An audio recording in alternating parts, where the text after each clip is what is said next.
but I want to continue to move here from feeding to hive wrapping, which is our next kind of demo. And hive wrapping is something that is a huge benefit, especially during the times when the temperature is fluctuating a lot. If the temperature is cool and staying solidly cool, or it's warm and staying solidly warm, it's a lot easier for the bees to maintain their homeostasis.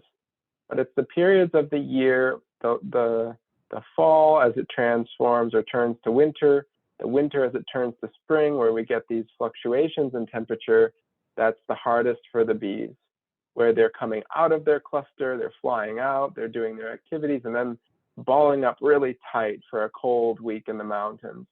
Those are the periods of time that we've found are the most challenging for the bees, and they eat the most, and we can really support their inner hive cluster and activity by wrapping them, by insulating the boxes that we've put them in to make them thicker so that the temperature fluctuations don't affect the winter cluster so much. It's these 3/4-inch pine boxes that we've grown accustomed to lifting and moving around and working with as beekeepers that actually necessitate the hive wrapping in colder climates. If we worked with thicker wood or thicker insulated materials for our hive bodies, this hive wrapping would be unnecessary. And this is to say also that in places where it's really hot, insulated hives are super helpful too, keeping the bees cooler through those hot periods of time. So in general, I think natural beekeeping, we're moving towards better and better insulated hive boxes. It's better for the bees, and it really helps them through all the temperature fluctuations, especially as we're moving into a time of climate change, or we're living through it, I should say. So a few general rules or indications for the hive wrapping: buffering from the fluctuations, as I just mentioned. Good insulation means less condensation, less temperature differential between where the bees are gathering and creating their nest and where the box begins, and where the cold actually hits the outer of the box. So if it's wrapped up nicely, it's going to be a much less condensation, much less need for any sort of ventilation through the course of the winter months. Like I mentioned before, the wrapping itself helps prevent draft from affecting the cluster. So again, draft being something that that really makes that hive cluster less efficient, less able to really store the warmth within the cluster that it needs to. When we have drafts coming around, it makes it much more difficult for the winter cluster to efficiently use the honey that they have. And then they have to work harder, and then we create actually more condensation problems. So keeping the hive nice and cool by buffering those temperature fluctuations, by buffering from the draft. And then for us, we wrap when the daytime temperatures drop below freezing. Usually that's early November here.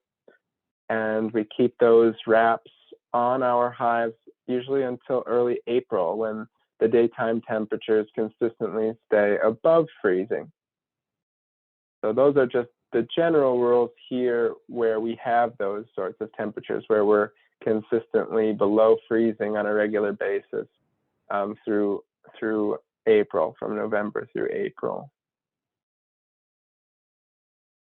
The materials that we use, baling twine is wonderful, or string, a handkerchief, and then hay or straw, and then 0.3 mil plastic sheeting, and which can be reused year after year, and then a pair of scissors to cut your string and that sheeting.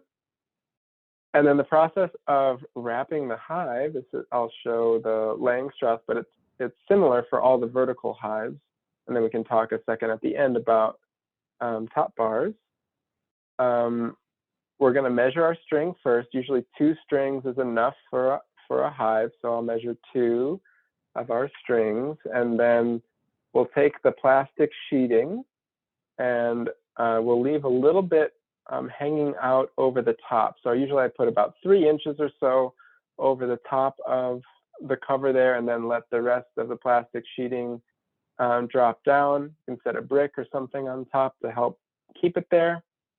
And then you take your scissors and you're going to cut the plastic right at the bottom of the deep here, so that it stays above the entrance when we wrap it around. We don't want to cover the entrance to the hives. So we cut our plastic sheeting, and then I hold one end in each hand and put the middle of the plastic sheeting on the front face of the hive, like that. And then wrap it to the left and wrap it to the right.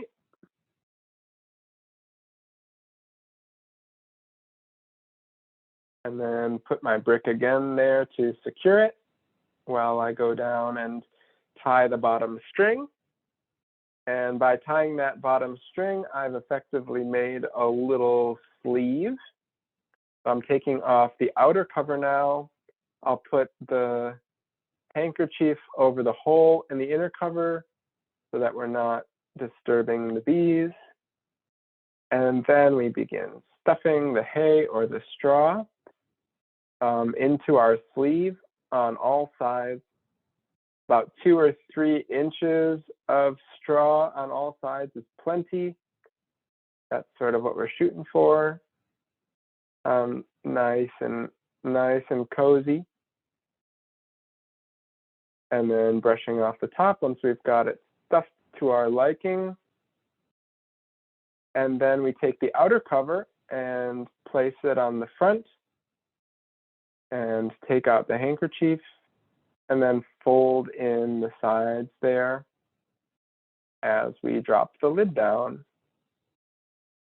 so that we make a nice little enclosed wrap. It's open to the air on the bottom of the wrap. So the plastic sheeting is really to keep the insulation material dry.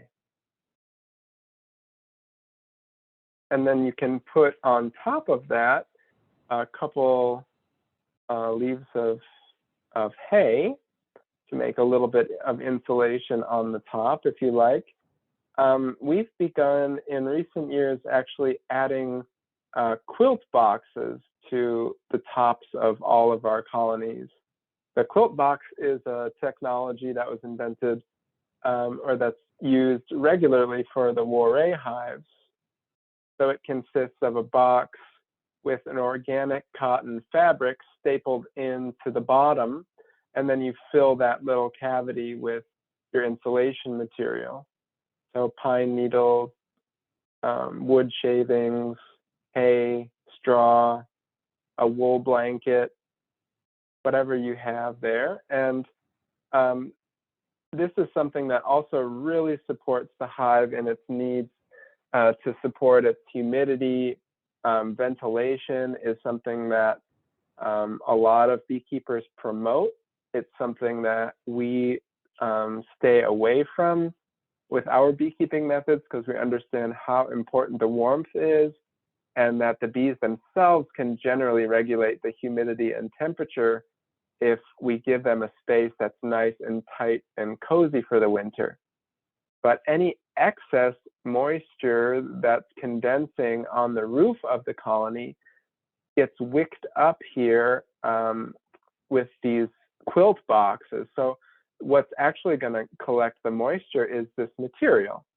So about once a month or so, we'll go in and we'll just check the material. We'll put our hand in there and make sure that it's wet, and or to see if it's wet. And if it is wet and it's starting to mold, we'll just remove the wet material, maybe let it sun out a little bit. This quilt box, for a couple hours on a sunny afternoon, and then add the fresh material right back to it. So it just takes a little bit of work to figure out which material is the easiest for you to use. We found that these pine needles tend to be the best insulation and have the least problems with mold and moisture. So we've tended to favor pine needles in recent years, but you can also use hay or straw. A lot of our boxes still have straw in them because we can often reuse it year after year.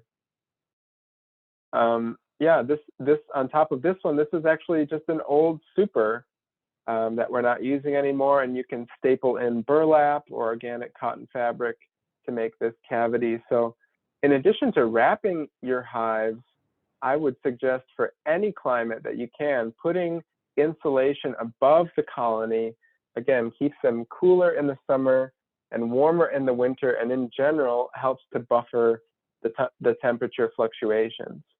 And especially in the colder climates where humidity and moisture can be a bigger problem in a long, cold, dark winter, having as much insulation material above the hive is so helpful for the bees to be able to make it through, and for the hive to maintain both its correct moisture level and temperature.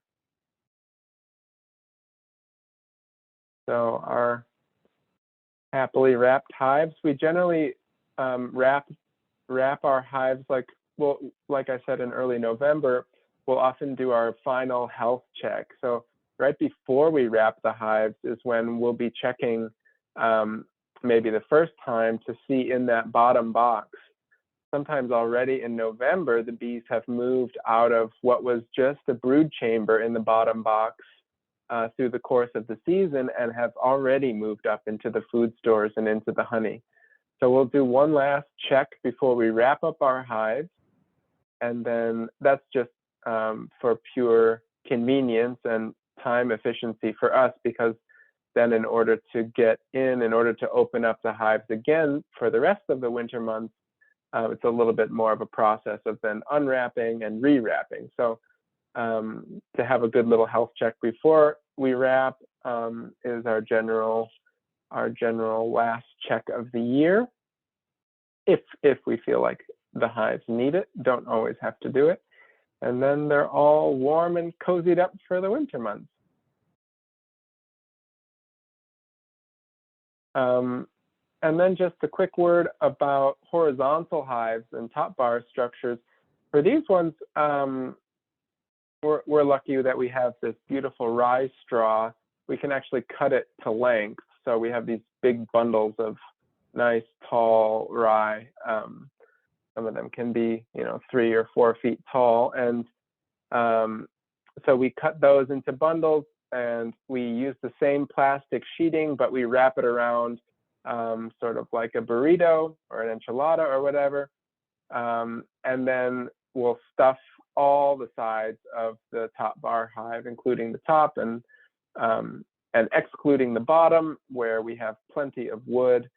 So the top and the sides of the top bar hive, that's sitting on a platform like this. If it's a top bar hive with an open bottom, or it's on a stand